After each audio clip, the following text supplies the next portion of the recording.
Alors, bonsoir tout le monde. Bonsoir, bienvenue à cette réunion ordinaire et publique du Conseil municipal de la Ville de Dieppe en ce 24 novembre 2014. Alors, sans plus tarder, j'ai aucune annonce à faire pour les souhaits d'ouverture. Mon Dieu, donnez-moi la sérénité d'accepter les choses que je ne puis changer, le courage de changer les choses que je peux et la sagesse de connaître la différence. On a un quorum et est-ce qu'il y a des conflits d'intérêts à être déclarés ce soir sur les items à l'ordre du jour de la part des membres du Conseil? Aucun. Alors, on va continuer avec l'adoption de l'ordre du jour. Si je peux avoir une proposition pour adopter l'ordre du jour proposé par le conseiller Thibodeau, appuyé par le conseiller Cormier sur la question. Ceux qui sont en faveur, signifiez-le par un oui. De l'avis contraire, par un non. Alors, l'ordre du jour est accepté tel qu'il a été présenté. Et nous allons procéder à l'item numéro 7, présentation du professeur Dieudonné Akpolé de l'Institut chinois et asiatique pour la recherche. Monsieur Akpolé.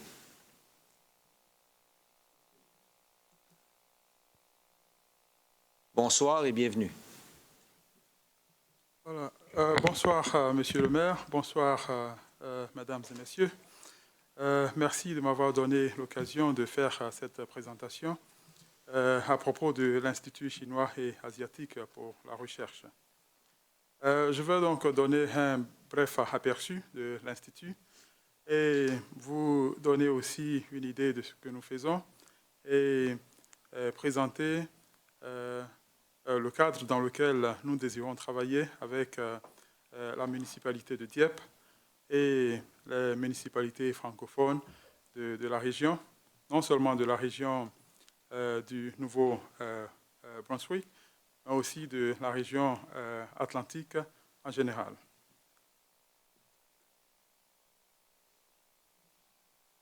Voilà, donc, comme vous le savez, je m'appelle professeur Dieudonné Akpolé. Je suis un professeur d'études organisationnelles ici à l'Institut et aussi à l'université Xian Jiao Tong Liverpool, qui est une université britannique en Chine. Avant cela, j'ai travaillé à l'université de Londres, à Southampton, en Angleterre, avant d'immigrer ici à Moncton en 2010. Voilà, donc l'Institut chinois et asiatique pour la recherche, que nous dénommons AICA, est un institut de recherche établi ici au Canada atlantique pour servir les besoins de la communauté locale et aussi des entreprises de la région, ainsi que des entreprises asiatiques qui désirent faire des affaires ici au Canada et en particulier dans notre région atlantique. Nous avons trois objectifs principaux. Le premier objectif, c'est d'être un centre de recherche et de découverte en matière de connaissances et de savoir sur le monde asiatique. Et notre deuxième objectif, c'est d'être un centre de consultation sur les affaires contemporaines et les affaires relatives aux sociétés, aux économies et aux cultures chinoises et asiatiques. Nous pourvoyons aussi des conseils aux entreprises atlantiques et asiatiques, ainsi que la promotion et les échanges entre les deux milieux. Donc, ce que nous faisons, c'est en termes de services, nous faisons de la recherche économique et sociale, inclus la recherche en affaires. Nous pourvoyons aussi des conseils en affaires. Nous assurons des formations professionnelles. Nous assurons aussi des cours de langue en particulier les langues minoritaires, chinoises, coréennes, arabes et indiennes. Nous avons aussi des séminaires, nous organisons des séminaires culturels chaque mois qui portent sur des thèmes particuliers qui sont encore relatifs au monde asiatique. En termes de conseils, nous pourvoyons des conseils en gestion, en management, en ressources humaines et en formation des formateurs. Nous organisons aussi des visites d'été et d'hiver pour les gestionnaires chinois et asiatiques qui veulent apprendre la gestion occidentale et aussi visiter notre région. Nous avons aussi des programmes d'été pour étudiants qui veulent visiter les universités d'ici en vue de pouvoir continuer leurs études dans les universités asiatiques, atlantiques. En termes de recherche, comme je l'ai souligné auparavant, nous faisons de la recherche économique et sociale, mais aussi nous faisons de la recherche appliquée. Et nous organisons des conférences régionales et des conférences internationales. Nous entrevoyons à mener ici à Moncton une conférence internationale au mois de juillet, certainement pas ce mois de juillet à venir, mais dans le mois de juillet 2016 et 2017, ainsi de suite. Pour l'instant, nous avons notre conférence régionale, qui est une première conférence, et je vais vous laisser une banderole comme ça. C'est une conférence sur le futur de la région atlantique en termes de population et aussi en termes d'économie. Donc, ce que nous visons par cette conférence, c'est de pouvoir ouvrir les yeux de notre population sur les possibilités qui sont offertes par l'Asie, en particulier la Chine, dans le monde contemporain. En matière d'autres services, la formation professionnelle, nous avons des diplômes divers, en particulier des diplômes d'études approfondies en études chinoises et asiatiques, un diplôme d'études approfondies en administration des affaires et un certificat en conseil et formation pour la clientèle asiatique. Nous avons une recherche spécialisée que nous appelons le fellowship par recherche, c'est-à-dire c'est un programme de recherche que les personnes qui ont de l'expérience professionnelle peuvent venir suivre avec notre institut et qualifier pour un diplôme en recherche. Les cours de langue, je les ai déjà soulignés, arabe, chinois, coréen, japonais, indien et arabe. Nous organisons aussi de la traduction dans ces langues diverses. Donc, en termes de notre coopération avec la municipalité d'ici, ce que je peux dire, c'est que nous sommes à votre service pour vos besoins de recherche économique, de formation en diversité culturelle en particulier, en formation de langue, en traduction et interprétariat. Pour revenir un peu sur les formations linguistiques et de diversité, il faut souligner que nous n'offrons pas de cours en français et en anglais.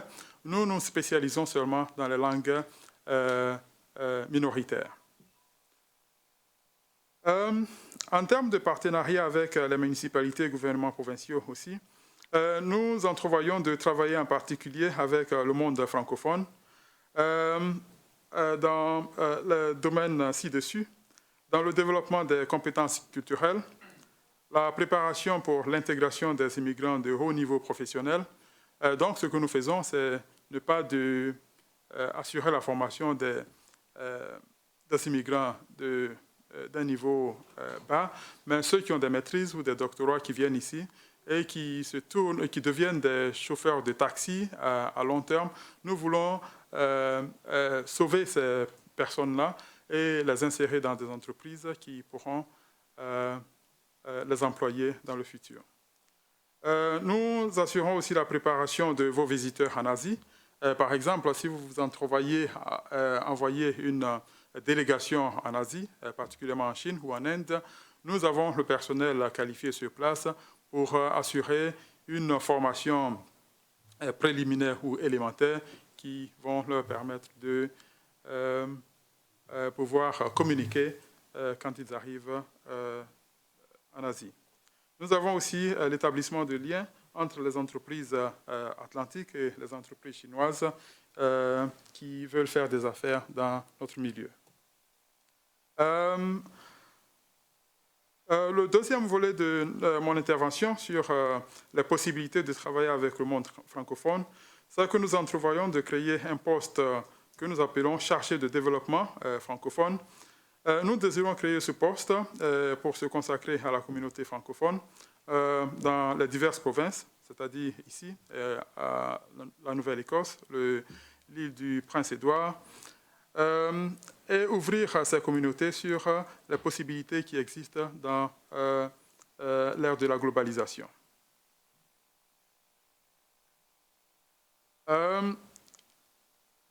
Comme je dis sur ma présentation, je ne saurais finir cette présentation sans vous faire cette sollicitation. Nous organisons une conférence régionale sur le rôle de la Chine et de l'Asie dans la croissance démographique et économique du Canada Atlantique, des 3 au 4 février 2015. Et pour cette conférence, nous avons besoin d'une aide parce que c'est une conférence qui est une première en Asie, au Canada Atlantique. Et le but de cette conférence est de réfléchir sur la situation économique et démographique de nos provinces et de formuler des recommandations. Nous avons commencé à faire le tour des régions. Cette semaine, j'étais à l'île du Prince-Édouard. J'étais aussi à Miramichi. Demain, je suis à Saint John et dans d'autres localités pour promouvoir cette conférence. Donc, c'est un événement de très haut niveau que nous entrevoyons mettre en place. La conférence, c'est une première au Canada Atlantique. Elle réunira des experts gouvernementaux, des chercheurs universitaires et des hommes et des femmes d'affaires. Et nous voulons que cette conférence soit un forum de discussion très franche sur l'avenir de notre région. Comme nous le savons, le Nouveau-Brunswick en particulier a perdu de la population dans le recensement de 2011 et il est possible que cela continue dans les années à venir. Donc, c'est le moment de pouvoir s'asseoir et de discuter sur ces problèmes. Donc, pour cette conférence, nous sollicitons une aide des municipalités locales et aussi du gouvernement provincial. Et pour la communauté de Dieppe, nous sollicitons entre 600 et 1 000 $ pour soutenir cette conférence qui va attirer des experts dans notre localité. Nous voulons aussi votre support pour la création du poste dont j'ai parlé, que nous appelons le poste de chargé de développement francophone.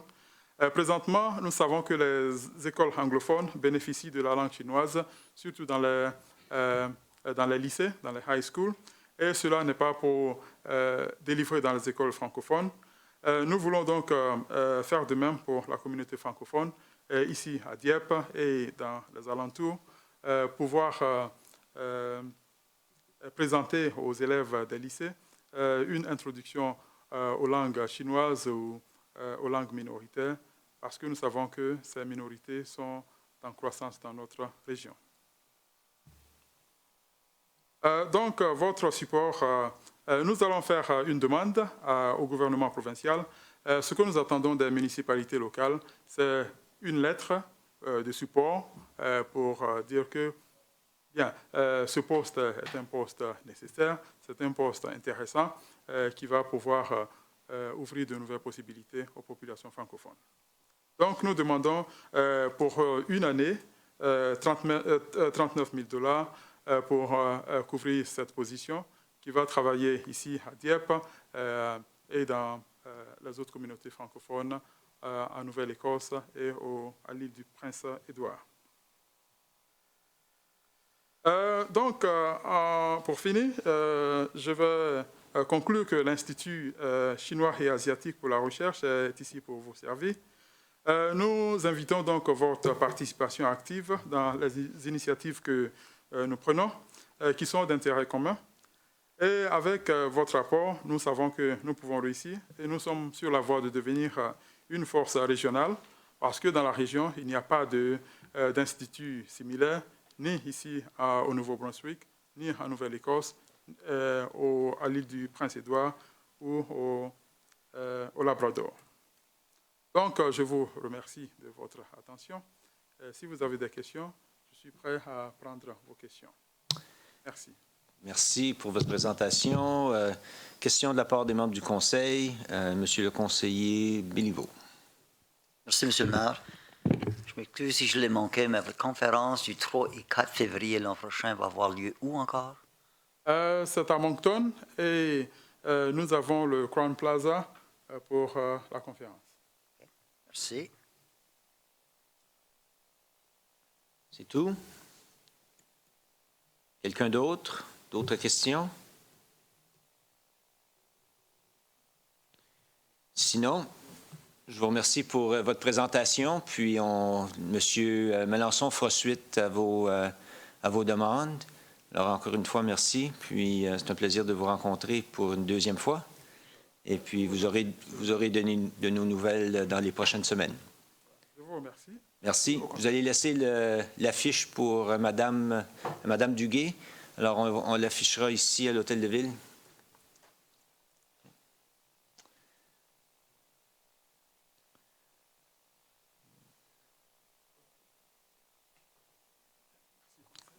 Alors, merci encore une fois. Bonne fin de soirée. Monsieur, maintenant, item 7.2, présentation du programme d'immobilisation. Monsieur Leblanc.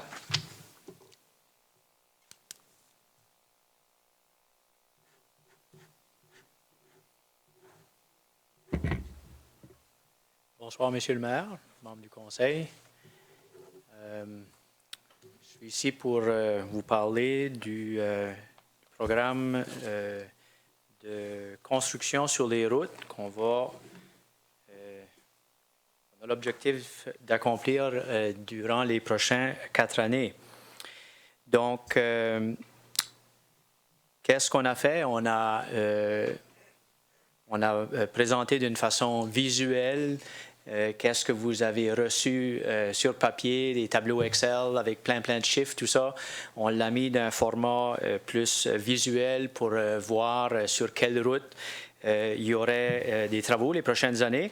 Puis, en même temps, on a ajouté plus de détails sur le programme de préservation de l'asphalte, puis notre vision des travaux qui se feraient pour les prochains 4 ans.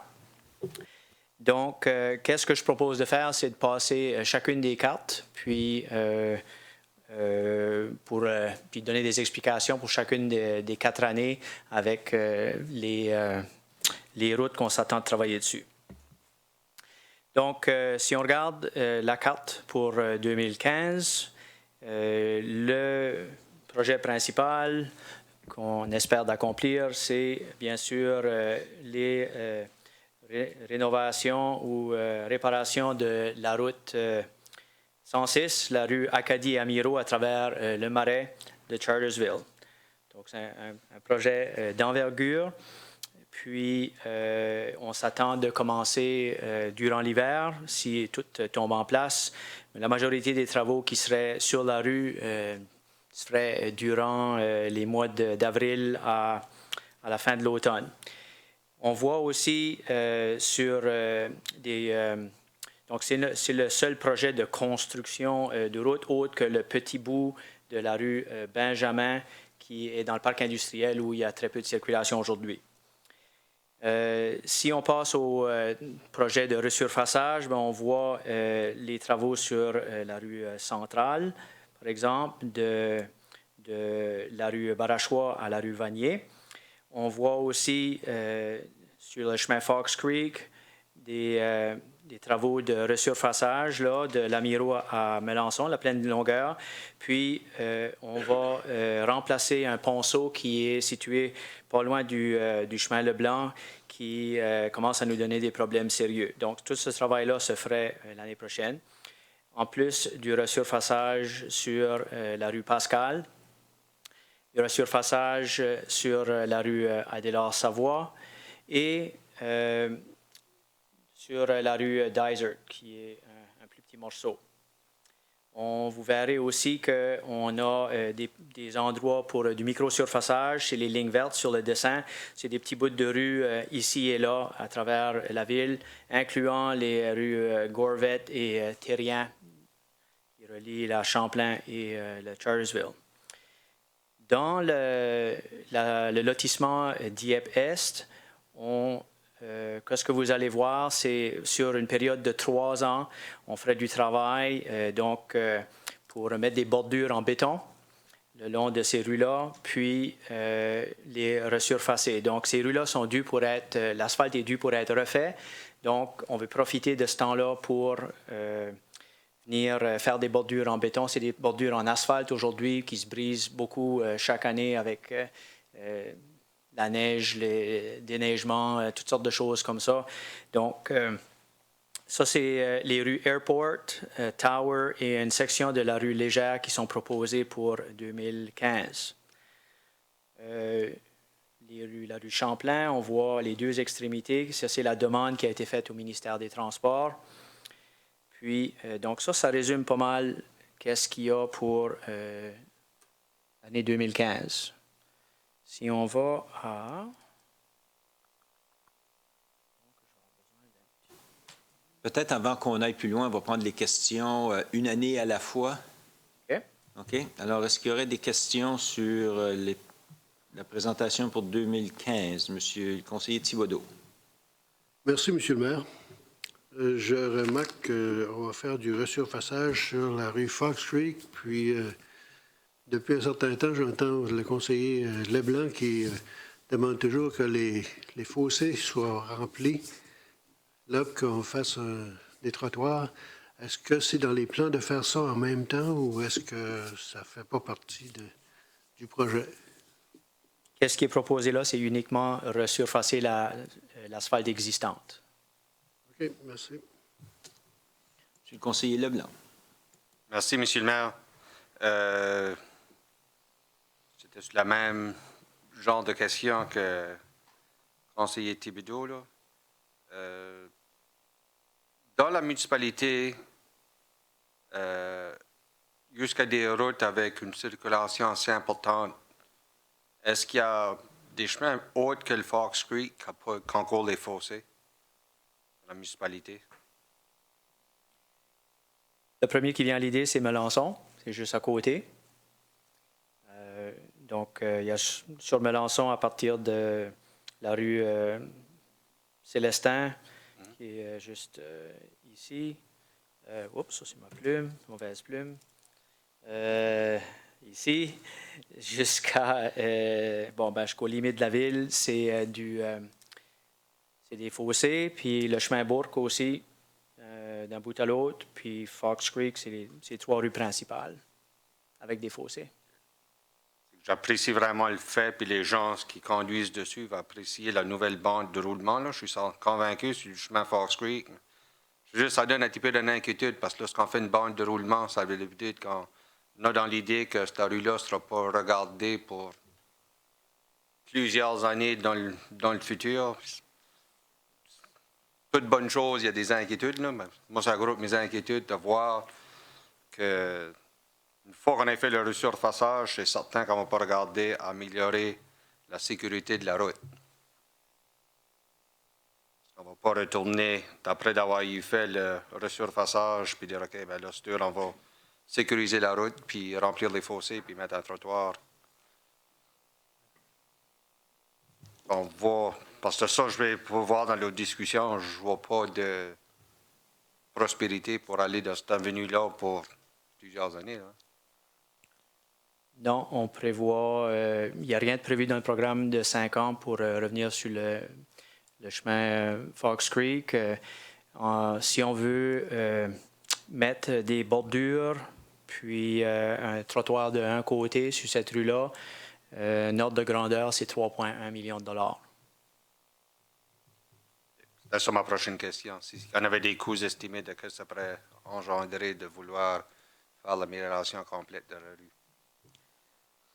OK. Merci. Je vais peut-être profiter de l'occasion pour demander une question moi-même sur ce chemin-là. Est-ce que, avec le développement du boulevard Dieppe, potentiellement de continuer vers le chemin Dover, est-ce que ça ne va pas amener quand même une nécessité en termes d'égout pluvial en particulier? Est-ce que ça pourrait avoir un impact sur le chemin de Fox Creek?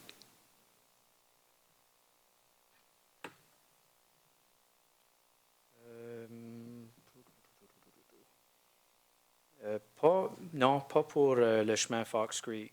Peut-être pour le chemin Melançon, mais pas pour Fox Creek. OK, merci. Monsieur Godet. Pour revenir au chemin Fox Creek, moi je pense qu'il peut être mieux ligné pour donner une voie pédestre, une voie piétonne plus sécuritaire.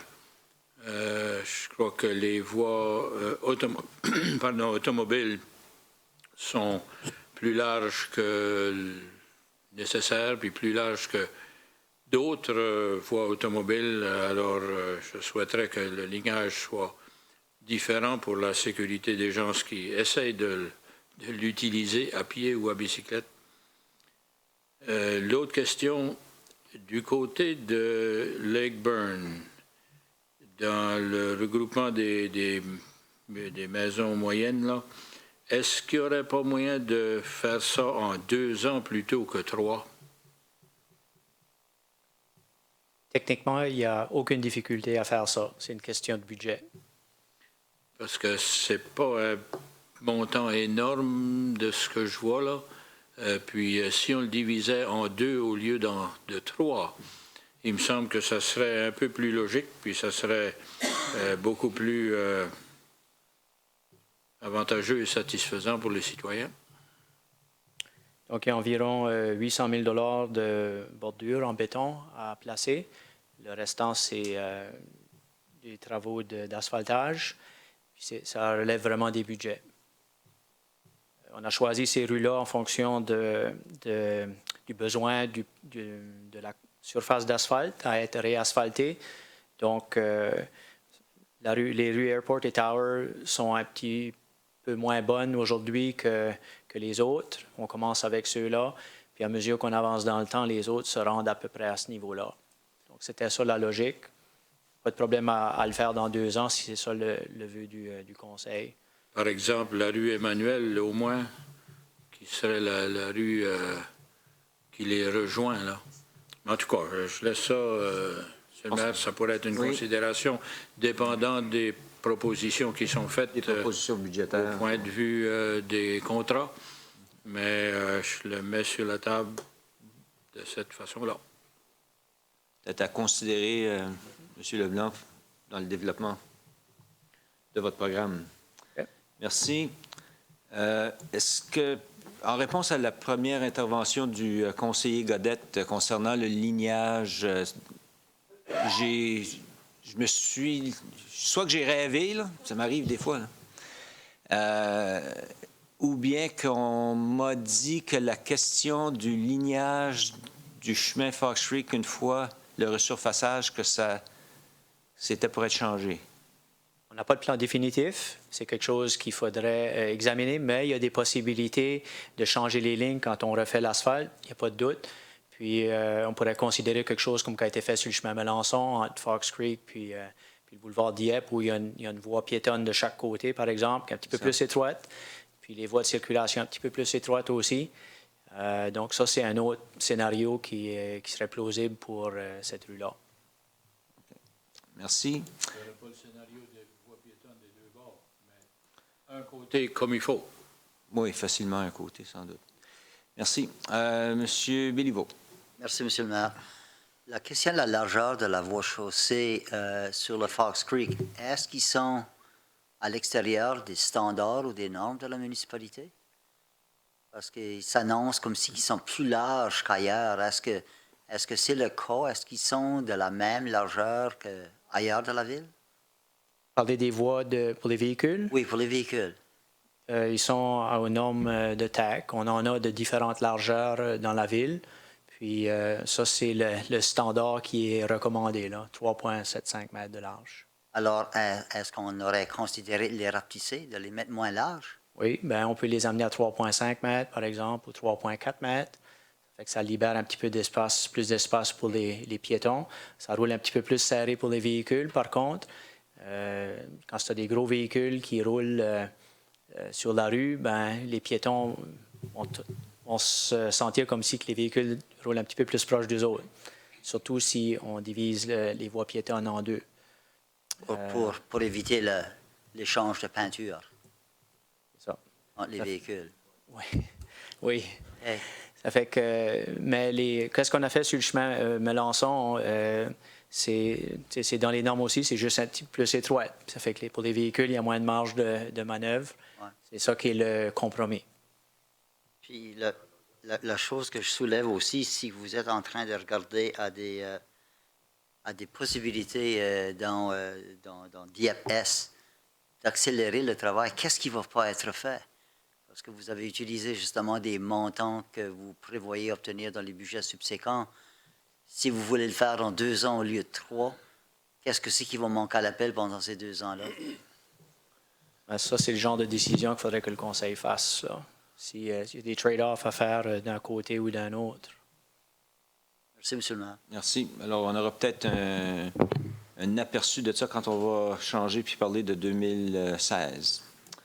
Monsieur Godette, vous aviez... Tout ce que je voulais dire pour le bénéfice, la meilleure connaissance des gens autour de la table et en ville, le chemin Chartersville, en termes de largeur automobile, les voies sont à 10 pieds ou à peu près.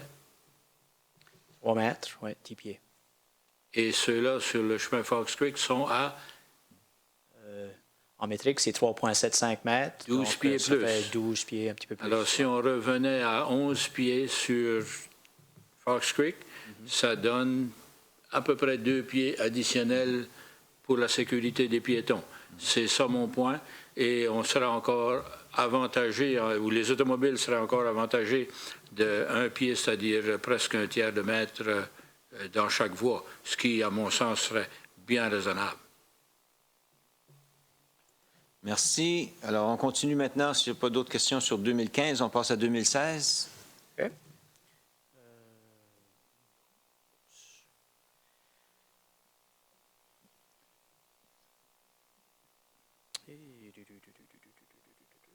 Pas besoin de l'aide avec la technologie, je crois. Ah, et voilà. Ah, les lignes restent, hein? C'est là que tu... OK. Bon. Merci. Donc là, on est à 2016. Donc, les projets sur la rue, je vais commencer par les projets de reconstruction, comme j'ai fait tantôt. Donc, sur les rues Sunset et Sainte-Thérèse, ici, on remplace les conduites d'eau en 2016. Donc, on refait la surface de la route en même temps.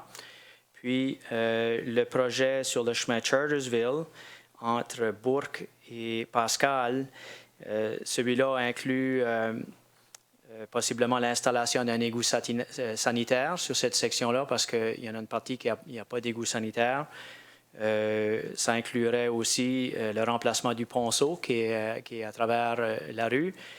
Ça inclurait aussi du travail que la commission d'égout aussi veut faire à long terme pour desservir la ville. Donc, il y a des tuyaux-là qui auraient besoin de passer.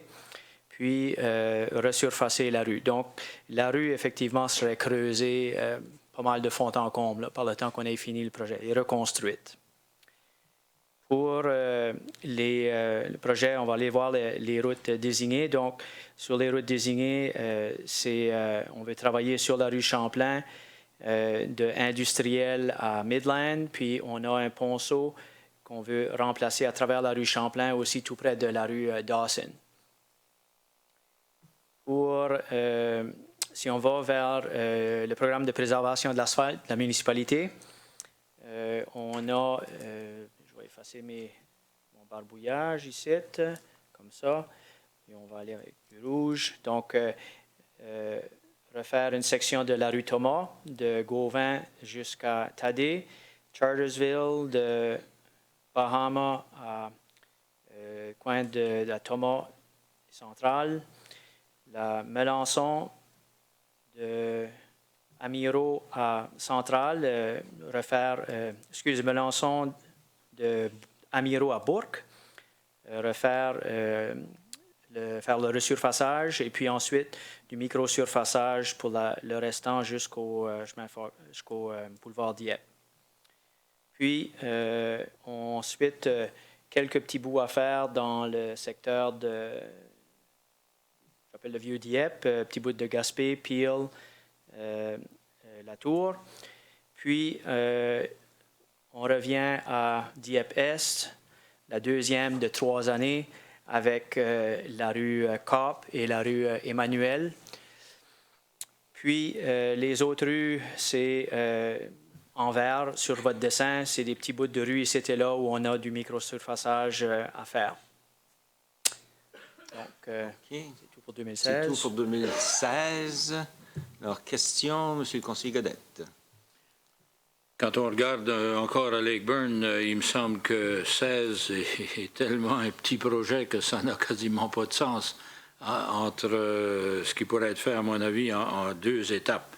Mais mon autre point, parce que ça concerne 2015 et 2016, étant donné les gros travaux qui vont avoir lieu dans le Marais et qui vont perturber, pour ne pas dire quasiment empêcher la circulation, pouvez-vous nous assurer, Monsieur le directeur, qu'il n'y aura pas de projet de construction dans les voies alternatives pour éviter de passer autant que possible dans le marais de Chartersville, c'est-à-dire la Thomas, la Pascal et le boulevard Dieppe et toutes les connexions qui s'imposent là, par le chemin Gauvin, etc. Est-ce que vous pouvez nous assurer qu'il n'y aura pas de projets qui vont empêcher la circulation la plus fluide et la plus régulière durant la période de construction du marais? Donc, Monsieur le conseiller, les Là, travaux... on retourne en 2015. Là. On est retourné vers 2015. C'est la carte que je vous montre. Oui. Il y a la Pascal là, qui va du C'est ça. Donc, il y a la Pascal Ah. où on ferait du resurfaçage qui pourrait peut-être être remis en question. C'est un travail qui est quand même beaucoup moins long et beaucoup moins dérangeant pour la circulation que qu'est-ce qui se fait ailleurs. Puis, donc, je pense que qu'est-ce qu'on vous présente là, c'est réaliste, ça va chercher l'objectif que vous cherchez de créer le moins d'entraves possible pour les véhicules qui voudront éviter la rue Amiro l'année prochaine. Mais sur la Pascal en 15, c'est resurfaçage. C'est ça. Quelle sorte de resurfaçage? C'est le genre qui a été fait sur le chemin de Chartersville cette année. Asphalte? Oui, asphalte. Ça va être l'enfer. Parce que c'est quand même assez long. Alors, c'est dans ce sens-là que je me demande si, on dirait ça, si le bon sens là, veut que ça soit fait dans le même temps, parce que là, vous éliminez une voie importante de communication alternative pour le marais. C'est ça. Donc, on est conscient de ça. Puis c'est un projet qui est combien long? La distance? Non, en termes de temps, excuse. En termes de temps, comme si on prend le Chartersville, on parlait de celui-là comme comparaison, ça ressemble beaucoup à ça. Donc, on a du travail de faire, on enlève la couche d'asphalte qu'il y a dessus. Puis, ensuite, il y a eu des réparations de fait sur les bordures, les 2 côtés. Puis, on est revenu après, puis on a creusé pour enlever des craques qui restaient. Puis la couche finale ensuite. En tout et partout, ça peut-être, entre le début et la fin, ça peut-être duré 1 mois et demi. Oh! Alors, c'est ce mois et demi-là. Monsieur le maire était personnellement... étant donné que je reste sur le Chartersville, je te dirais que ça a pris 3 mois. 3 mois. Facilement. OK. Si durant la période d'été, que 3 mois, qu'on va travailler sur la Pascal, puis regarde, le monde de la Pascal, je suis convaincu qu'ils l'apprécieront. Peut-être pas qu'on le dise comme ça, là, mais il faudrait peut-être voir à reviser notre programme. Puis la même chose sur la centrale, vraiment. Là. Oui. Parce que la centrale devient une voie tellement importante de diriger notre trafic sur la Thomas ou, encore une fois, sur la Pascal. J'aurais vraiment des inquiétudes. Je pense que, comme le conseiller Godette l'a déjà mentionné, je pense qu'il faut vraiment revoir toutes les routes alternatives, parce que le marais, autant comme les gens vont être contents quand ça va être fini, là, il y aura une période de 8 mois de construction qui va être avec tous les chars qui viennent de Memramcook, puis Saint-Anselme, puis tous les autres points sud de la rue Chartersville. Donc, pour la rue Amiro, conscient que ça va déranger beaucoup la circulation. On parle d'avril à fin novembre, on parle de 7 mois. Quand les derniers couples de mois, la rue va être au gravier à la pleine largeur. Là. Ça va être l'équivalent de 6 voies de circulation de large là, en gravier. Donc, autre que de passer à travers une zone de construction, si vous voulez, avec du gravier dessus, je pense qu'il va y avoir de la place en masse pour les véhicules à rouler. Je n'essaie pas de minimiser l'impact que ça va avoir, là, tout au contraire. C'est comme les Anglais disent, no sugarcoating. Là. Mais, puis je veux faire attention de ce côté-là. Le défi qu'on a, c'est on veut quand même s'avancer dans notre programme de gestion de l'asphalte ailleurs en ville. Puis, si on regarde les années subséquentes, faire la rue Pascal pendant qu'on a le chemin Chartersville de bloqué juste à côté, ça ne va pas passer non plus. Si je nous ramène à 2016, si on prend l'hypothèse que qu'est-ce qu'on ne fait pas en 2015, on l'amène à 2016, hein, là, on a notre projet de construction de la rue où la rue, ça va être impossible de circuler, là, autre que pour les maisons, les couples de maisons dans ce coin-là, ça va littéralement pas passer pour une couple de mois. Donc, vraiment pas la même ordre d'échelle que l'asphaltage qui ralentit la circulation. Puis l'année d'ensuite, on parle de faire Thomas, Chartersville. Donc, on ne peut pas, à un moment donné, il faut choisir nos endroits, puis c'est ça qu'on a essayé de faire sur la carte. Donc, je pense qu'on voit sur le 2016 qu'on ne pourra pas faire les travaux de 2015 en même temps que ceux-là de 2016, parce que ça aussi, ça va paralyser un peu. Je pense que cette année, on a pris des notes, on a appris des leçons avec ce qui s'est passé. Il y a du travail qui avait besoin d'être fait. Il y a des journées où il n'y a pas beaucoup, ça paraissait comme s'il n'y a pas beaucoup de choses qui se passent. Puis c'est du béton qui a besoin de durcir pour une certaine période de temps avant qu'on puisse venir faire d'autres choses. Une couple d'inconvénients. On peut certainement raccourcir la période de temps, puis travailler avec le timing des activités qu'il va y avoir sur la rue Acadie aussi. C'est plutôt la rue Pascal que je vous dis qui est borderline. Moi, je pense qu'on peut le faire encore. Centrale, moi, je pense que ça, c'est loin assez du site d'Acadie à Miro qu'on ne verra pas la différence. La rue Vanier est là pour que les gens puissent s'en servir. Chartersville, il y a des places pour zigzaguer à travers. On n'est pas sur le chemin Bourque. Ça, c'est libre. Donc, il y a beaucoup de routes alternatives pour éviter ce coin-là. Puis, garder en considération aussi qu'on ne ferme pas la rue complètement. Je réalise que ça va être plus serré, ça passe moins fluide que quand il n'y a rien du tout.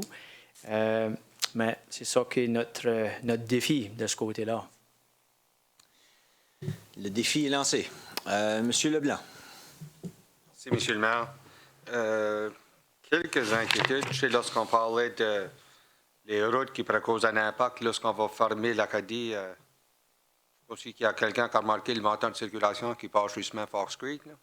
Lorsqu'on fait le détour en arrière, on parle peut-être de Centrale, puis à Pascal, ben, descendre le chemin Fox Creek, lorsque la Miro n'est pas circulable, je pense que c'est une autre inquiétude qui va surfacer pour le resurfaçage. 2016, je vois qu'on a la section de Thomas, sur le chemin Chartersville, de Thomas en allant probablement à Bahama. C'est pas la section qu'on vient juste de faire, ça? Non, c'était plus par en haut. C'était plus haut? Oui. C'était de la Thomas vers le chemin Bourque. OK. Ça, c'est la section plus basse qui n'est pas faite. C'est ça.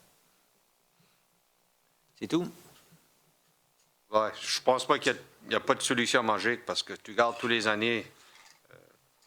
Tu fais le chemin Melançon, c'est le défi du service d'ingénierie. On lui donne de l'argent tout d'un coup là, depuis quelques années, là, puis ils ont beaucoup de travail à faire. Puis on l'a vécu en partie. On l'a vécu en partie cette année.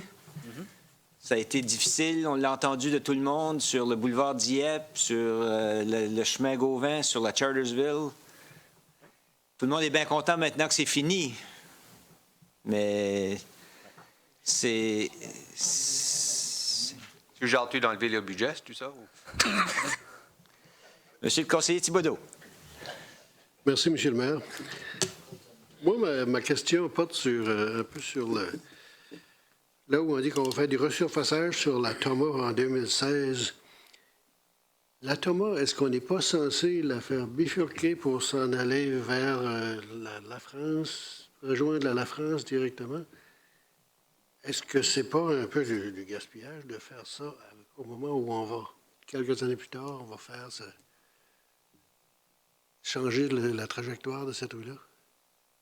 OK. Je vais essayer de sortir mes talents d'artiste puis vous montrer où la route va passer. Puis, donc, on est ici au coin de La France. La France et Gauvin. Et puis, le réalignement va se faire comme ça. OK.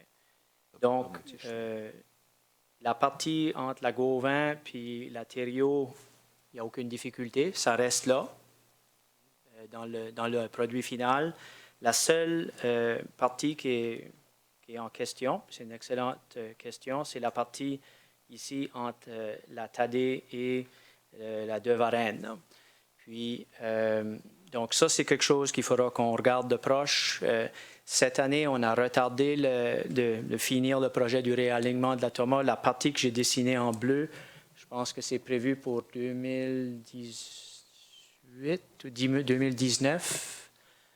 Donc, ça sera...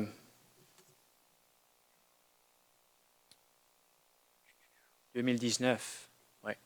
Donc, puis ça va être un travail de collaboration aussi avec les développeurs, là, quand est-ce que ça va être capable de se faire. Donc, c'est un excellent point. Ça va être une décision probablement qu'on amènera au conseil sur ce petit bout-là. Est-ce qu'on investit de l'argent dedans ou pas? Malheureusement, ça se détériore, puis retarder. À un moment donné, il faudra mettre beaucoup d'argent pour du patching qui va être carrément enlevé après. Donc, pas une décision facile, là. Mais le bout de la Thomas entre la Gauvin et la Thériault, absolument. C'est vrai que cette section de la Thomas est très endommagée. Oui, je sais, oui. Oui, c'est certainement une des pires présentement dans la région, dans ce coin-là. OK. C'est toutes les questions pour 2016. Alors, on va se transporter en 2017. OK. 2017, on va commencer avec les projets de reconstruction. Donc, c'est l'année où on aimerait construire le boulevard Dieppe entre Melançon et Leblanc, le prochain segment du boulevard Dieppe. Aussi, on veut aller faire du travail sur la rue Acadie entre Champlain et Gould, Thibodeau. On a une conduite d'eau à remplacer dans ce coin-là, l'égout sanitaire aussi. Puis c'est pour ça qu'on parle de reconstruire la rue. Ensuite, si on se dirige vers la Gauvin, c'est l'année où on ferait la section de la Gauvin entre la Brador et la D'aulnay. Et puis qu'on reconstruirait ou on construirait une intersection avec des feux de circulation à Champlain-Collège. Donc, ça serait le même produit qu'on vient de construire cette année à Champlain Industriel. On élargit la rue Champlain à 5 voies, feux de circulation, ainsi de suite. Le prolongement vers le sud viendrait les années subséquentes. Vous allez le voir pour 2018.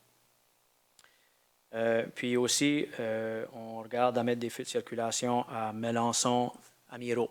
On pense que rendu à 2017, ça va justifier des feux de circulation avec les augmentations qui sont prévues. Je vais aller aux lignes brunes ensuite, qui sont l'égout sanitaire. Donc, dans le même coin de Champlain-Collège, on a on a un égout sanitaire à remplacer dans ce coin-là qui part ben au sud de la Gauvin, là.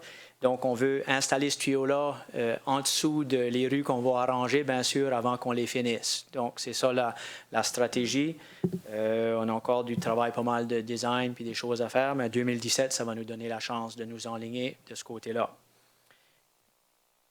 À l'autre bout de la ville, ici, c'est le tuyau qui connecterait la rue Coop avec la rue Champlain. Ça, c'est lié avec l'agrandissement du parc industriel. Puis, c'est pour éliminer une station de pompage sur la rue Champlain, puis avoir un écoulement par gravité au lieu. Si on se tourne vers les resurfaçages de rue, ben, on a la Thomas de la Thaddée jusqu'à la Juniper, on a Gaspé et Béliveau, on a un bout de la rue Vanier, Grégoire aussi, dans ce coin-là, puis le boulevard Dieppe entre Chartersville puis Englehart. Puis les autres rues, c'est, vous voyez du vert, là, le traitement de surface, le microsurfacing. Donc, on en a sur la Ferdinand, on en a sur la rue Paul, sur la Benoni. En tout cas, une variété de petites rues ici et là. Donc, Monsieur le maire, c'est ça les explications. Merci. Route désignée. Oh, excusez. Oui, j'ai oublié d'en parler. Donc, les routes désignées entre le Chartersville et la Denis, en fin de compte, c'est Beaubassin. On veut faire resurfacer la rue en 2017. Puis, il y a probablement des travaux d'égout sanitaire à faire aussi en lien avec ça. C'est bien. Question, M. le conseiller Godette. Avec toutes les fois qu'on entend les mots feu de circulation, moi, je pense qu'il va falloir penser de changer le nom de la municipalité à Stopville. C'est rendu qu'il faut arrêter à tous les 2-3 coins de rue. Et puis, il y a des options pour faire différent. Puis, Monsieur le maire, je pense qu'il faut examiner ça sérieusement. Merci pour votre intervention. Monsieur le conseiller Leblanc. Merci, M. Leblanc. Monsieur Leblanc. Ouf. Wow. Je vous donne un compliment, là. Excuse-moi. Là, tu vas couper mon micro, là, je le vois venir. Oui, je m'en suis tout proche de toi. Je pense qu'on pourrait peut-être parler un petit peu d'extension du boulevard Dieppe jusqu'à Chemin Leblanc. Je suis le seul qu'on n'a pas traité dans la liste. Hein. Juste les projections de qu'est-ce qu'on prévoit. Donc, ça serait continuer le même genre de traitement de rue qu'on a sur le restant du boulevard Dieppe, là, avec des bordures, trottoirs, sentiers, éclairage, tout ça. C'est quoi qu'on pourrait ouvrir vraiment la rue par ce temps-là? Ça serait juste un travail de préparation. C'est 2017, on met le plein montant dans ce temps-là. Ça sera peut-être étalé sur 2 ans. Ça dépend de ce qui se passe avant. Il y a de l'activité du point de vue du lotissement dans ce coin-là. On a notre caserne d'incendie aussi qui ouvre prochainement. C'est notre projection là, à ce moment ici. Dans ces temps-là. Merci, M. le maire. Et merci, M. Leblanc. 2018. Okay. 2018, on va commencer avec les routes désignées. On prévoit resurfacer la rue Champlain du boulevard Dieppe, aller jusqu'à les limites de la ville, là. Ou plutôt c'est le Moncton Flight College, je pense, cette année-là. Donc, enlever une couche d'asphalte, en mettre une neuve, comme qu'on fait ailleurs. Puis, vous voyez que c'est des petits bouts de rue ici et là qu'on ferait en 2018 au niveau du resurfaçage. Donc, une petite section de la Gourde, une petite section d'Évangeline, Frédéric, Chiasson, Denis, Alexis, Grande-Vallée, Broussard, ainsi de suite, là. Vraiment un petit peu partout. Puis le vert, bien sûr, c'est le micro-surfaçage. Au niveau des projets de construction routière, ben, c'est l'année où on prévoit construire notre premier carrefour giratoire à l'intersection de Gauvin et La France, puis notre deuxième carrefour giratoire au coin de Collège Gauvin. Hip, hip, hooray. Ça fait que... Puis la deuxième, ou le dernier bout de la Gauvin qui va nous amener dans notre zone centre-ville future. Au niveau de l'égout sanitaire, ben, c'est la deuxième partie du gros projet pour reconstruire l'égout entre la rue Pascal puis la rue Corp. Donc, tout le brun qu'il y a dans ce coin ici, puis le ponceau de la rue Lorette aussi qui serait remplacé cette année-là. Plus on s'éloigne, moins il y a de questions. Alors, merci pour la présentation. Encore une fois, un peu comme le conseiller Godette l'a fait un peu plus tôt, puis ça a été soulevé par plusieurs autres conseillers. Je pense qu'il y a vraiment à penser sérieusement à l'impact en 2015 des travaux reliés, si évidemment nos souhaits d'investissement de nos partenaires provinciaux et fédéraux se réalisent, de vraiment bien penser au travail qui doit être fait sur la Pascal. Il y a peut-être une façon de le faire à l'extérieur des heures de pointe. Il y a peut-être toutes sortes d'autres scénarios potentiels, même en soirée, alors qu'il n'y a pas beaucoup de trafic sur la rue Pascal comme telle. Une saison différente, effectivement. Alors, il y a tout... on sait que la saison va être quand même, en quelque part, dans les périodes printemps, été, partie de l'automne, à cause de la question d'asphalte à certaines périodes de l'année. Alors, juste à prendre en considération les commentaires qui ont été soulevés par le conseil municipal. Merci de votre présentation. Maintenant, item numéro 8. Question du public. Non. Alors, on passe à l'adoption des procès-verbaux de la dernière réunion du Conseil, soit la réunion du 10 novembre. Proposé par le conseiller Leblanc, appuyé par le conseiller Thibodeau. Alors, sur la question... Monsieur le conseiller Godette. Sur la question, si je peux la rattraper, c'est à Motoplex, c'est-à-dire à la page 32 dans notre bebelle. Est-ce que instrument de travail. C'était une concession d'automobile? Non. C'est ce qu'on dit là. Afin de se situer sur la rue Champlain, afin de permettre une concession d'automobile avec une aire d'exposition en plein air pour la vente de véhicules récréatifs motorisés. Moi, je n'ai jamais compris cette... C'est peut-être le texte la classification, le texte, je ne sais pas. Il parlait de véhicules motorisés.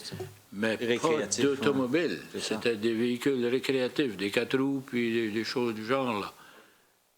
Alors, j'aimerais qu'on vérifie ça parce que je crois que ces textes-là, et en anglais et en français, ne sont pas corrects. Oh, monsieur le propriétaire est ici.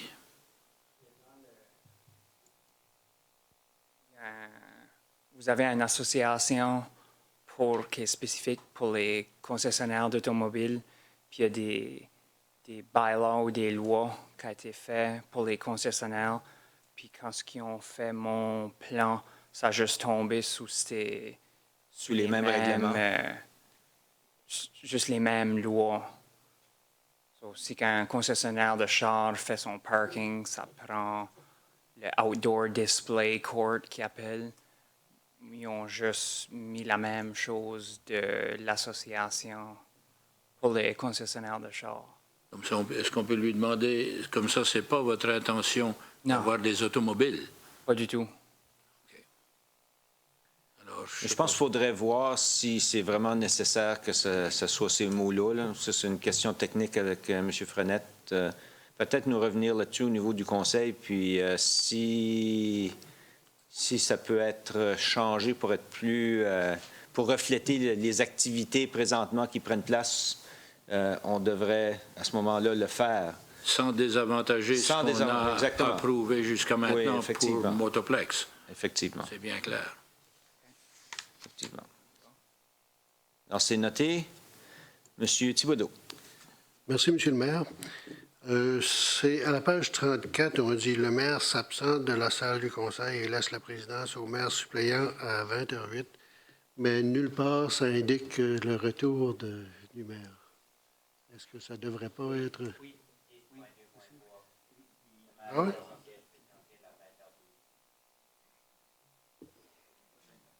Ah, OK. OK, là, je le vois. OK, merci. Merci de vous inquiéter de ma présence. Alors, s'il n'y a rien d'autre, à part des choses qui ont été notées puis qui sont à vérifier, en particulier pour les mots concessionnaire automobile versus refléter ce qui est effectivement un concessionnaire de motorisés et de véhicules récréatifs. Ceux qui sont en faveur avec les... Il faudra revoir les changements là, pour être sûr, là, mais pour le moment, si on peut accepter le reste du texte. Ceux qui sont en faveur signifient par un oui. L'avis contraire par un non. Alors, c'est accepté tel que sujet au changement qu'on a discuté ce soir. Merci. Alors, motion, mémorandum et nomination 10.1, loisirs et installations récréatives. Monsieur Melançon. Merci, Monsieur le maire. Bonsoir tout le monde. Alors, le premier dossier, c'est construction d'un trottoir au centre aquatique et sportif. Alors, la construction d'une nouvelle petit entrepôt et nouvel espace de travail pour les sauveteurs est complété. Suite à la fin des travaux, il a été identifié que la sortie d'urgence devait être, ou la voie de sortie d'urgence devait être réaffectée en raison des éléments de nature qui a été aménagés. Alors, pour permettre cette sortie d'urgence et de le faire en toute sécurité, ça nécessite la construction d'un trottoir et vous avez devant vous une recommandation de poursuivre et un transfert budgétaire est demandé pour un montant de 6 955. Le projet total est 8 955 plus taxes. Alors, c'est pour approbation ce soir au contracteur Avondale Construction Limited. Alors, pour la lecture de la résolution, Monsieur le conseiller Thibodeau, s'il vous plaît. Merci, M. le maire. Que le Conseil adjuge le marché visant les travaux de construction d'un trottoir en béton au centre aquatique et sportif de Dieppe à Avondale Construction Limited au coût de 8 955 $ plus TVH et autorise que cette dépense soit prélevée sur le compte numéro 3-3-30-12-7603, nouvel entrepôt CAS. Que le Conseil autorise en plus un transfert budgétaire de 6 955 $ du compte numéro 3-3-70-12-7607, Lumière Amiro 1, au compte numéro 3-3-30-12-7603, nouvel entrepôt CAS. Je le propose, M. le maire. Proposé par le conseiller Thibodeau, appuyé par le conseiller Cormier. Sur la question, M. Nolan. Merci, M. le maire. Je voulais juste savoir si, avec la sortie d'urgence qui est du même côté que de la piscine, mais la sortie d'urgence du sous-sol, si qu'il fallait faire la connexion là aussi dans le futur, d'un trottoir de béton de la surface où il y avait la terrasse jusqu'à là, à cause du gazon en ce moment. Non, on ne prévoit pas de le faire parce que c'est juste en cas de... Peut-être il y a un employé qui sortirait du sous-sol, tandis que cet espace ici, c'est vraiment le public. Il va y avoir une plus grande quantité de gens qui vont sortir. Ça fait que l'autre, on va le faire sur le gazon pour le déneigement l'hiver. Parfait, merci. Merci, M. le conseiller Béliveau. Merci, Monsieur le maire. Est-ce que les travaux sont à la veille de se faire présentement? Parce qu'on est rendu du béton à la fin novembre. Monsieur le maire, ils sont prêts à le faire demain matin. Bon. Est-ce que ceci, c'est... Je peux juste vous dire la base est prête. Ça a été fait la semaine dernière parce qu'on avait des argents suffisants pour préparer la base. Alors, le gravier, ainsi de suite. C'est juste le béton qui reste à couler. Puis on attend l'approbation, puis ils sont prêts à le faire justement demain. Dernière question sur le dossier, Monsieur le maire. Est-ce que c'est les dernières dépenses pour justement les améliorations portées au centre aquatique et sportif? Oui, le projet est complet. C'est juste que ceci, ça ne faisait pas partie du projet. Mais comme M. Melançon l'a indiqué, c'est qu'avec le réaménagement du site autour de l'extension, il y avait vraiment une pente à brûle. Alors, on ne pouvait plus se rendre là avec les équipements pour le déneigement. Aussi, en discutant avec le chef pompier, ça facilite en cas d'une urgence. On envoie tout le monde dans la même région, dans le stationnement. Puis, ce serait la dernière dépense parce que le reste, c'est complet. On a tout... Merci, Monsieur le maire. Merci, Monsieur le conseiller Godette. Le trottoir est à quelle largeur? 4 pieds, 1,2 mètres. Il me semble que, étant donné le facteur sécurité que vous invoquez là, puis dans des situations d'urgence ou des situations où il va servir, il me semble que au minimum 2 mètres serait beaucoup plus prudent que moins large. Je peux juste ajouter que ce n'est pas la seule sortie d'urgence. Alors, il y a d'autres sorties d'urgence. Puis nous, la recommandation, c'était cette largeur de 1,2 mètres. Parce que quand on circule dans des situations comme ça, ça prend souvent plus que 2 personnes de large. Puis la largeur que vous mentionnez, c'est à peine si 2 personnes peuvent marcher côte à côte ou se rencontrer sur le trottoir sans être obligés de marcher soit dans la neige ou sur la pelouse. Les gens iraient de la même direction. Tout le monde s'en va dans la même direction. Tout le monde s'en va dans la même une direction, urgence, puis là, ça va sortir. Ça. On ne voit pas de problème. C'est mon commentaire. Merci pour le commentaire. Alors, ceux qui sont en faveur de la résolution, signifiez-le par un oui. L'avis contraire par un non. Non. Non, merci. Non pour le conseiller Godette. Sur 10.2, planification et développement, arrêté sur la construction. Z11, modifications proposées. Alors ici, nous avons eu une recommandation de la province que la loi serait modifiée. Alors, c'est pour adapter notre arrêté qui soit conforme au niveau de cette réglementation, au niveau d'accessibilité.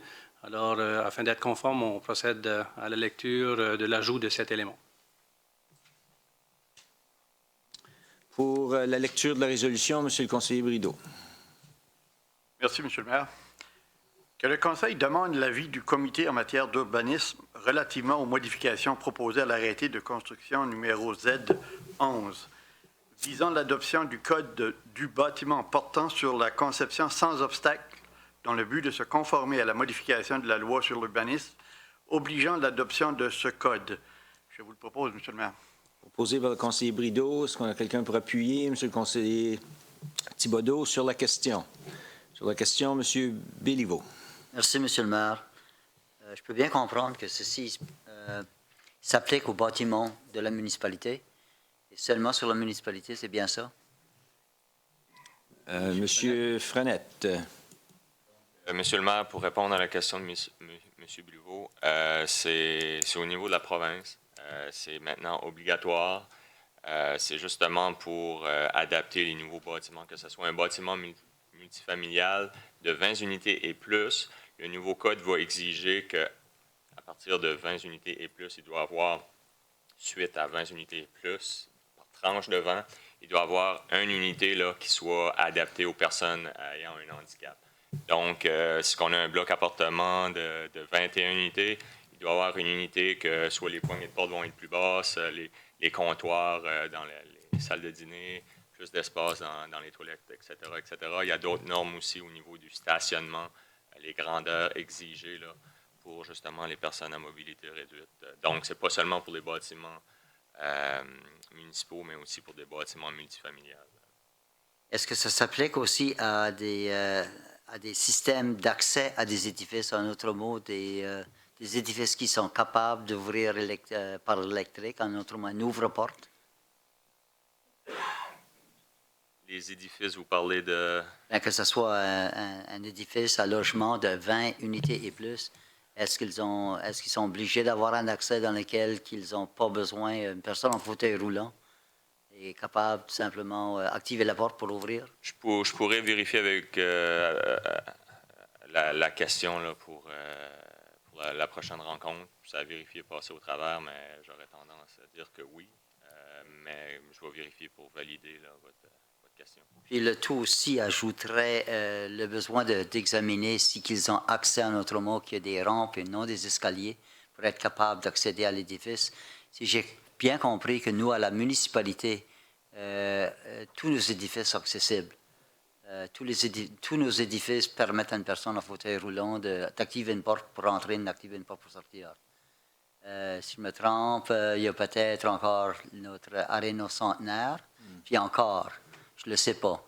Mais je félicite justement le besoin ou l'initiative de le faire. Je le sais qu'on a été dirigé par la province parce que ça fait partie de la loi sur l'urbanisme.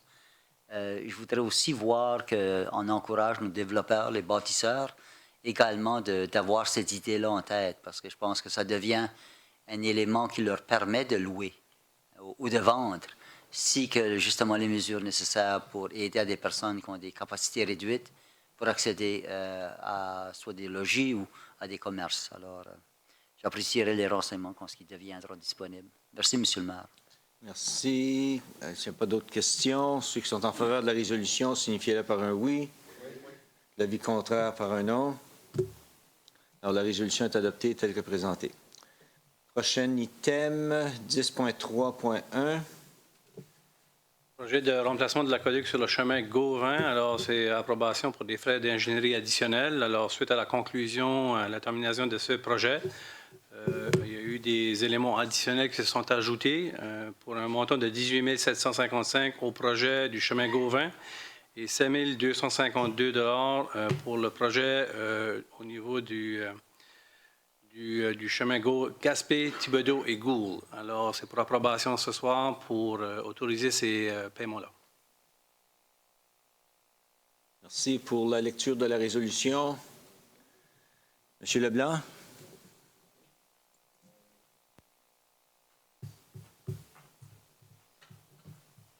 Le Conseil approuve les frais d'ingénierie additionnels au montant de 26 007,50 $ plus taxes à Crandall Engineering Limited relativement au projet de remplacement de l'aqueduc du chemin Gauvin et de la rue Gaspé, Thibodaux et Gould, et que cette dépense soit prélevée sur les comptes suivants.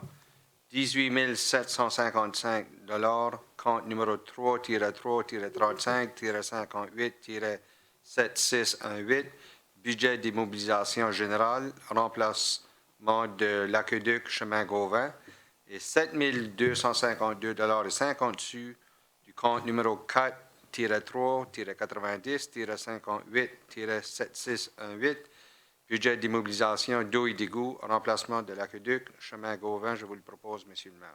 Proposé par le conseiller Leblanc, appuyé par le conseiller Cormier sur la question. Monsieur Béliveau. Merci, Monsieur le maire. Je pourrais-tu obtenir l'information qui explique pourquoi le financement provient du budget d'immobilisation générale? Étant donné, est-ce que c'est un projet d'eau? Est-ce que c'est l'aqueduc d'eau? Monsieur Leblanc. Merci, Monsieur le maire. La dépense est divisée entre le compte d'immobilisation générale puis le compte d'immobilisation d'eau d'égout, pas mal selon les mêmes proportions que le projet a été construit. Donc, c'est vrai qu'on remplaçait la conduite d'eau sur le chemin Gauvin, mais on a aussi reconstruit la rue, installé des trottoirs, ainsi de suite. Donc, c'est sensiblement la division des dépenses. Ça suit un peu ça. Mais ceci, ça n'a rien à faire avec les trottoirs, des bordures ou de l'asphalte, ça a à faire avec l'aqueduc? Les frais d'ingénierie additionnels sur la rue Gould sont entièrement reliés à l'eau. Sur la rue Gauvin, c'est principalement des dépenses qui ont à faire avec l'immobilisation générale. Donc, c'était des délais de construction, l'installation de catch basin additionnels, de tuyaux d'égout additionnels, d'égout pluvial additionnels, la construction des dos d'âne allongés, les speed humps qui ont été installés sur la rue, donc le design, la construction qui s'associe à ça. Alors, il y a plus que tout simplement l'aqueduc ici. La dépense totale implique autre chose. C'est ça. Et pas dans la résolution. Non, c'est dans la résolution. Le montant est 26 000 plus taxes totales, puis 18 755 qui est du côté d'immobilisation générale, 7 252 qui est du côté de l'eau. Comme il y a des frais d'ingénierie qui s'associent à l'eau, puis il y a des frais qui s'associent au général. Merci. Monsieur le conseiller Thibodeau. Merci, Monsieur le maire. Ma question est simplement une question de technicalité, là, parce que on parle du montant de 26 007 et 50 plus taxes. Puis lorsqu'on regarde dans la répartition des comptes, on ne dit pas plus taxes à aucun des autres montants.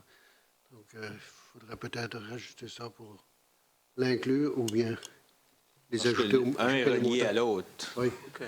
C'est la division du montant plus taxes. Alors, je pense qu'il va sans dire. Là, mais... Pas de problème. Je pense que c'est une bonne suggestion du conseiller. OK. Alors, on rajoutera ça à la résolution. Alors, s'il n'y a pas d'autres questions, ceux qui sont en faveur de la résolution avec l'ajout des mots plus taxes aux deux items comme tels, signifiez-le par un oui. L'avis contraire par un non. Alors, la résolution est adoptée telle que présentée.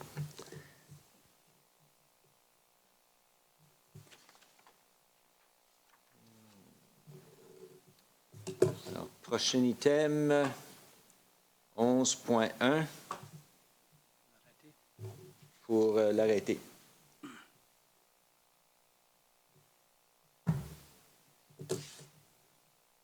La lecture de l'arrêté, est-ce que M. Cormier vous sentez en voix?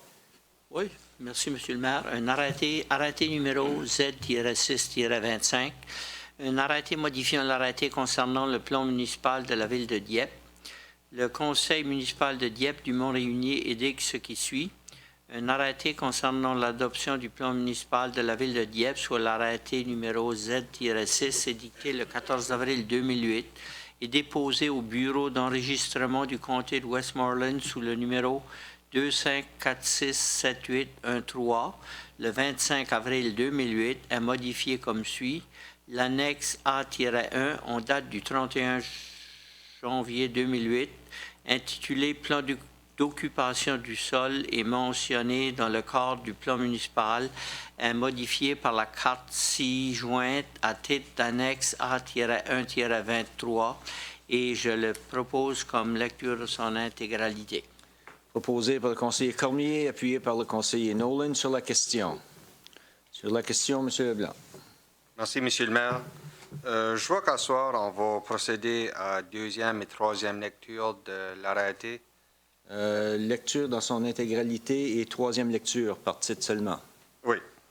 Le point de la question est la suivante, M. le maire, c'est que suite aux commentaires au conseiller Godet tantôt de l'Atlantic Motorplex visant la description, je regardais la réunion du 10 novembre, puis lorsqu'on a fait c'était indiqué dans la résolution de cette date que c'était sur la rue Champlain afin de permettre une concession d'automobile avec une aire d'exposition en plein air pour la vente de véhicules récréatifs motorisés. Moi, je sais qu'on adopte l'arrêté à soir. Est-ce qu'on peut aller changer l'écriture de la résolution par après, une fois qu'on adopte en troisième lecture? M. Frenette. Donc, je peux clarifier la première question à M. Godet. C'est dans la zone comme telle, le changement de zonage, les usages qui est permis, l'usage concessionnaire d'automobile, c'est l'usage qui est permis.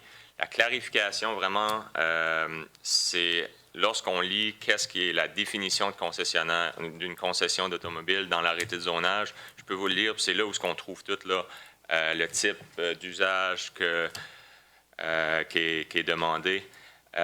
Concession d'automobile désigne l'usage d'un bâtiment ou d'un terrain pour la vente ou la location de véhicules automobiles, comprenant les voitures, les camions légers, les mini-fourgonnettes, les motocyclettes, les bateaux à moteur, les VR et les roulottes. Cela inclut une salle de montre ou une agence de location et peut inclure un terrain d'exposition en plein air et ou une installation de réparation et d'entretien pour les véhicules vendus ou loués sur place.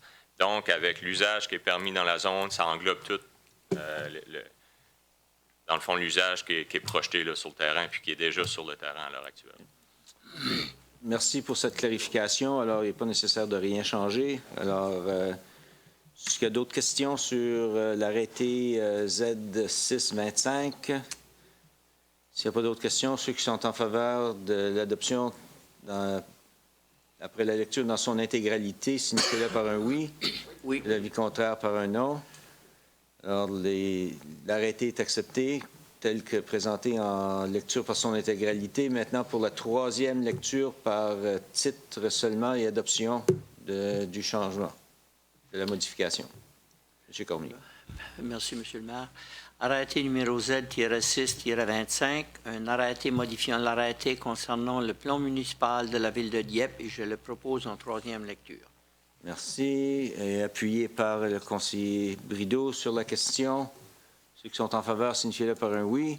L'avis contraire par un non. Alors, l'arrêté Z625 est modifié tel qu'il a été approuvé ce soir. Maintenant, 11.2, arrêté de zonage Z839 pour le même scénario avec Atlantic Motorplex. Pour la lecture dans son intégralité, Monsieur le conseiller Thibodeau. Merci, Monsieur le maire. Arrêté numéro Z-8-39, un arrêté modifiant l'arrêté de zonage de la ville de Dieppe. Le conseil municipal de Dieppe dûment réuni édicte ce qui suit. Un arrêté concernant l'adoption de l'arrêté de zonage de la ville de Dieppe, soit l'arrêté numéro Z-8, édicté le 14 avril 2008, est déposé au bureau d'enregistrement du comté de Westmoreland sous le numéro 25467771 le 25 avril 2008 est modifié comme suit. L'annexe A, datée le 31 janvier 2008, intitulée « Carte de zonage », est mentionnée dans le corps de l'arrêté de zonage est modifié par la carte ci-jointe à titre d'annexe A32. Je vous le propose dans sa lecture dans son intégralité. Proposé par le conseiller Thibodeau, appuyé par le conseiller Godette sur la question. Ceux qui sont en faveur, signifiez-le par un oui. Oui. L'avis contraire par un non. Alors, l'arrêté Z8-39 est accepté par lecture dans son intégralité. Maintenant, M. Thibodeau, pour la troisième lecture, par titre seulement et pour adoption. Merci, M. le maire. Arrêté numéro Z-8-39, un arrêté modifiant l'arrêté de zonage de la ville de Dieppe.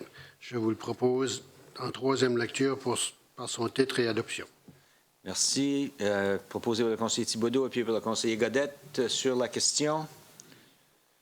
Question, alors ceux qui sont en faveur, signifiez-le par un oui. Oui. Et contre par un non. Alors, l'arrêté Z839 est modifié tel qu'approuvé ce soir et bon creusage.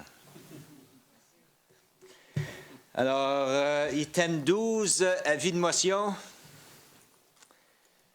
Sinon, on va passer à l'item numéro 13 pour les demandes de renseignements et annonces des membres du Conseil. Puis je crois qu'on est rendu du côté gauche avec M. Béliveau. Pour votre 4 minutes de gloire. Absolument, M. le maire, merci. La première des choses que j'aimerais mentionner, ça se peut bien que les gens l'ont remarqué, M. Paul Godette, qui écrit un article dans le Times Transcript tous les 2 semaines sur des réseaux de sentiers, a fait l'évaluation de notre cher sentier L'Étoile, celui qui débute au Point du Renard et s'arrange jusqu'à Dover. Alors, c'est pour ceux qui l'ont lu, vous l'avez bien remarqué, il l'a louangé, il l'a appelé un des plus beaux sentiers qu'il a jamais eu le plaisir de marcher et que c'était une très belle randonnée qu'ils avaient fait en groupe. Alors, c'était bien de la part de M. Golette d'en faire un reportage. Je voudrais savoir quand est-ce qu'on va recevoir le rapport pour les changements proposés pour les débits de construction. Monsieur Leblanc, peut-être? Je sais que normalement, c'est plutôt au printemps. Là, mais... Oui, cette année, il y a des bonnes chances qu'on ne fera pas de révision en détail de notre devis. Donc, très peu de changements anticipés. Probablement remettre ça à l'année prochaine pour une révision de notre devis de construction. D'habitude, on le fait justement pendant l'hiver en préparation de la saison de construction qui suit. La raison que je le soulève aujourd'hui, c'est que je pense qu'on a eu à plusieurs reprises des discussions qui touchaient justement où on place nos tuyaux. Et on avait mentionné qu'on voudrait examiner que les tuyaux en premier lieu sont placés à l'extérieur, sous les rues, notamment sur le côté des rues, au lieu de creuser dans l'asphalte. Si ça nous retarde à la saison de construction en 2016, on va passer à une autre année avec ce dévis-là qui va, je pense, en bonne chance, vont continuer à être placés sous les rues. Alors, c'est ça la raison que je soulevais le point. La dernière fois qu'on l'a fait, la révision des débits de construction, c'était quand?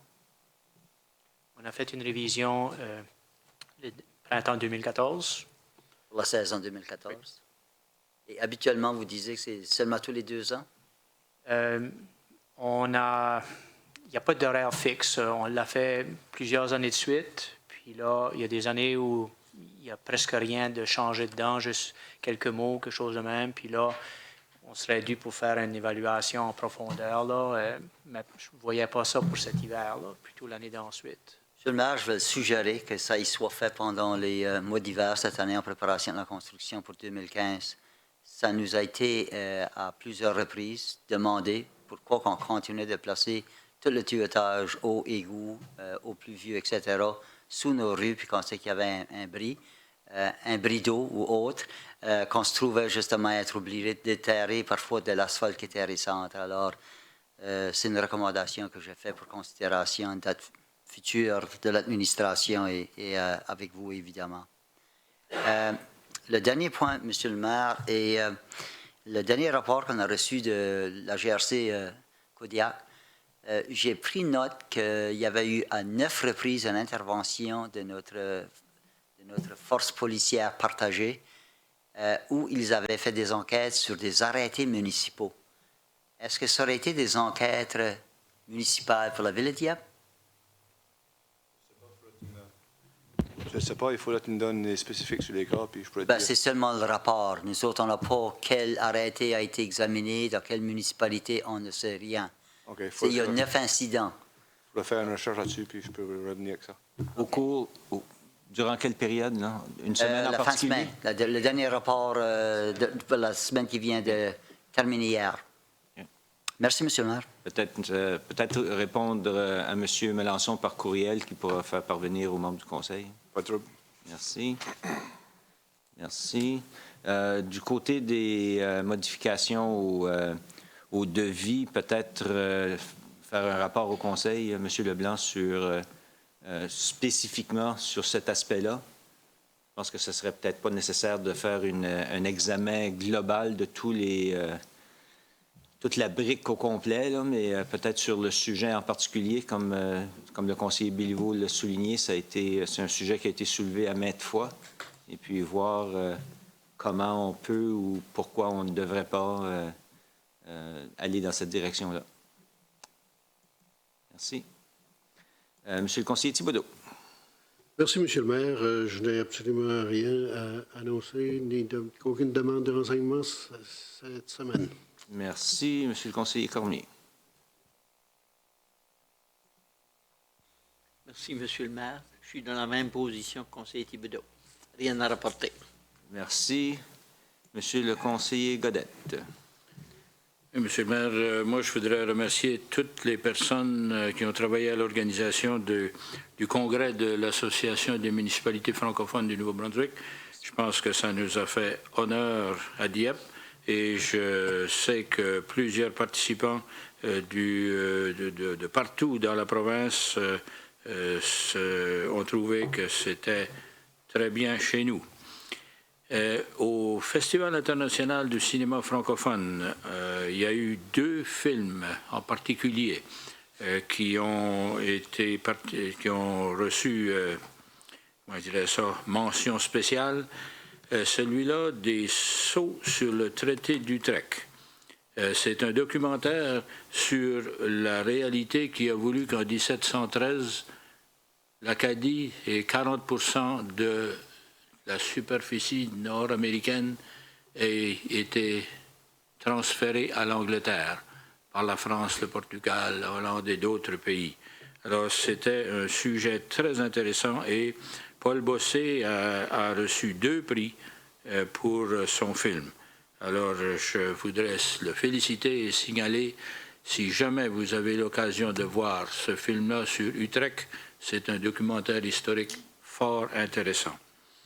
Et aussi, en clôture de festival, il y avait le film sur la cathédrale de Moncton. Ça, c'est le monument de la reconnaissance acadienne à Notre-Dame de l'Assomption, pour le peuple acadien. C'est un film qui est impressionnant pour l'historique et les détails de mémoire dans les chapiteaux, ça c'est les hauts des colonnes, et les vitraux qu'on ne voit pas facilement dans la cathédrale. Alors, ce film-là, c'est un outil de sensibilisation au projet de conservation de la cathédrale qui est en préparation, qui est en cours, vraiment. Et, Monsieur le maire, est-ce que Dieppe a reçu quelques demandes de collaboration ou de contribution pour participer à la sauvegarde du monument de la reconnaissance acadienne? Je crois qu'il y a un monument qui était, un document plutôt, excusez-moi, qui a été reçu par l'administration, M. Melançon. Oui. Alors, ça va être évalué dans le... On va s'en occuper. On va s'en occuper d'évaluer. Merci. Le projet d'Atlas qui a été présenté par Paul Surette, qui a fait une présentation de demande il n'y a pas très longtemps, demande d'aide, est-ce que ça est inclus en quelque part dans les prévisions de fin d'année 2014? J'ai justement eu une conversation avec M. Surette avant notre réunion d'aujourd'hui, plus tôt cet après-midi. Il y a un montant qui a été inclus dans les octrois pour 2000. C'est dans la liste qu'on va voir. C'est dans la liste de 2015, effectivement. C'est ça. Une demande pour parrainer 2 étudiants de Dieppe au Grand Réveil acadien en Louisiane en octobre 2015. Des étudiants, non. On a reçu une demande d'un groupe, d'une chorale, mais pas d'étudiants. Pas d'étudiants. Alors, c'est peut-être en route, je ne le sais pas. Est-ce que, du côté des demandes des personnes âgées pour mosaïculture ou un mini-jardin botanique dans le parc Saint-Anselme, est-ce qu'il y a eu des documents ou des demandes de présenter dans ce sens-là? Pas de mon côté, alors je regarde loisir. On va poser la question. Je crois savoir que le sujet a été soulevé, mais je me demande où c'est rendu, là. OK. Et... Dernier item, M. Godet. Pardon? Dernier item. Oui. Quels fonds prévus, ou quels fonds a-t-on prévu pour l'art public en 2015? Peut-être une autre question à revenir dessus à partir du service des loisirs. Et communiquer la réponse à tous les membres du Conseil, s'il vous plaît. Merci. Monsieur le conseiller Leblanc. Merci, Monsieur le maire. J'aimerais commencer par remercier tous ceux et celles qui ont nous ont joint au-delà de 100 000 personnes pour le défilé du Père Noël samedi soir. Je pense que c'était un très bel événement, très belle soirée. j'aimerais faire une mention spéciale à tous les bénévoles qui se sont joints pour le déroulement du défilé. Je pense que ça a été très apprécié. Puis sans les bénévoles qui étaient très, très nombreux, le défilé n'aurait pas eu le succès qu'on a eu cette année. En outre, les gens se sont joints pour faire une contribution de nourriture non périssable au total de 4 906 livres pour le Food Depot alimentaire cette année, ce qui est à peu près une augmentation de 1 000 livres de l'année passée. Alors, j'aimerais remercier tous ceux et celles qui se sont joints à la cause pour le dépôt alimentaire de cette année. Puis, je voudrais terminer en félicitant la Ville de Dieppe avec leur... ils ont gagné première place dans la division de Small Commercial, les plus petites commerciales, qui sont placés en premier rang cette année. Alors, félicitations. C'est tout? C'est tout. Merci à vous et tous vos petits lutins. Monsieur le conseiller Brideau. Merci, Monsieur le maire. Eh bien, j'aimerais tout simplement rappeler aux gens, à notre population de Dieppe et du Grand Moncton en général, que vendredi prochain, c'est notre fameux radiotemps de l'Arbre de l'Espoir. Et puis, cette journée-là, c'est une journée très spéciale. C'est une journée où il y a beaucoup de bénévoles qui vont travailler cette journée-là pour essayer d'atteindre l'objectif du 1,5 million encore cette année. Moi-même, je serai là, je serai là à prendre vos appels au téléphone, c'est-à-dire pour accueillir vos dons. Et puis, c'est vendredi prochain. Alors, j'encourage les gens, encore une fois, à participer très fort dans notre radiotemps. Tous les argents, bien, on le sait, ça va tout à la Fondation Chute du Mont. Merci. Merci bien, Monsieur le conseiller Nolan. Merci, M. le maire. Comme tout le monde peut le voir, ma moustache a grandement besoin de votre aide. La campagne de Movember à chaque année ramasse de l'argent pour la santé des hommes. Donc, je demande l'appui de tout le monde de la salle et tout le monde à la maison à faire soit un don à ma campagne ou un don à notre directeur Jacques Leblanc, qui participe aussi, vous l'avez peut-être vu plus tôt de la réunion. Pour ceux qui sont intéressés, ils peuvent aller à ca.movember.com. Vous pouvez mettre mon nom, Jordan Nolan, ou le nom de Jacques Leblanc, puis vous pourrez nous trouver là. Es-tu sur le site web, Jean-Claude? Es-tu sur le site web? Ben, si vous voulez faire un don, allez sur la campagne, faites un don à moi ou à Jacques. Ça serait grandement apprécié. Pour ceux et celles qui voulaient en faire à Jean-Claude, faites-en à moi. Donc, c'est ça. Merci à tout le monde qui a participé à la parade, au défilé du Père Noël aussi. D'un point de vue de la sécurité du côté de Dieppe, que j'ai joué un grand rôle, c'était très bien apprécié. Les gens étaient très accommodants avec nos demandes. Ça a très bien été cette année. Pas que ça n'a pas été si bien les autres années, mais c'était exceptionnel cette année. Donc, merci à tout le monde qui a participé. Puis, c'est ça. Merci bien.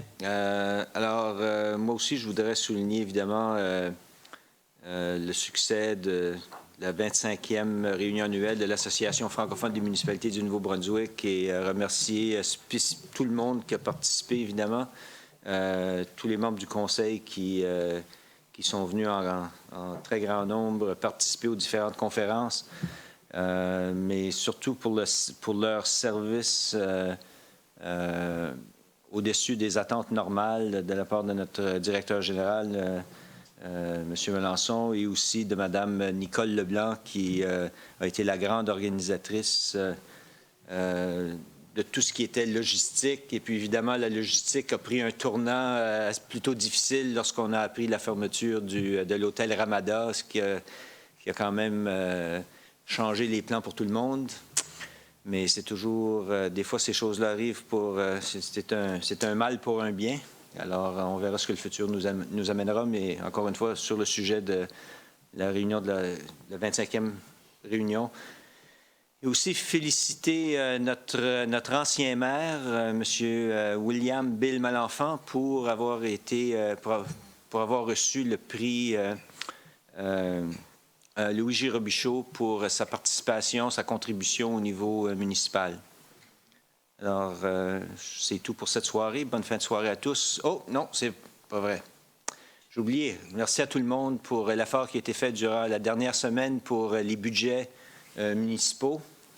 Merci de la coopération du personnel et de tous les membres du Conseil pour ce qui semblerait être une autre année de... On espère que les chiffres de la province vont rentrer comme on s'attend, puis qu'on aura une autre année sans augmentation de taxes. Bonne fin de soirée à tous.